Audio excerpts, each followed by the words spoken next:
guys, yan dito kami sa may buong sangpa po ito ng Nara, Palawan. So yan, ang dami-dami pong tao. Kung makikita po natin, daan-daang tao po ang nandito. So puno po lahat ng mga cottages. Kaya yung iba po nasa nasa gilid-gilid na lang nakaupo at mahanap ng masisilungan. Kaya sobrang dami ng tao.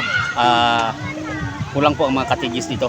So yan po, papakita ko po sa inyo ang dami ng mga tao na naliligo dito.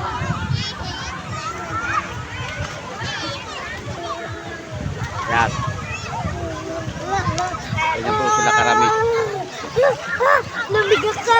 Namigas ka guys!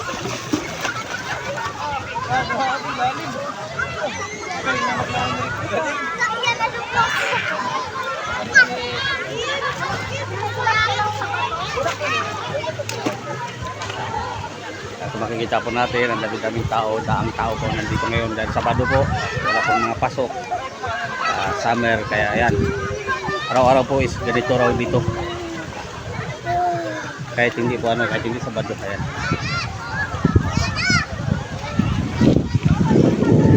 okay, follow and share po sa aking mga vlog, sa aking mga reels po.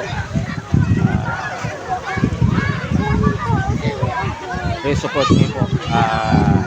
Yan lamang po at maraming salamat.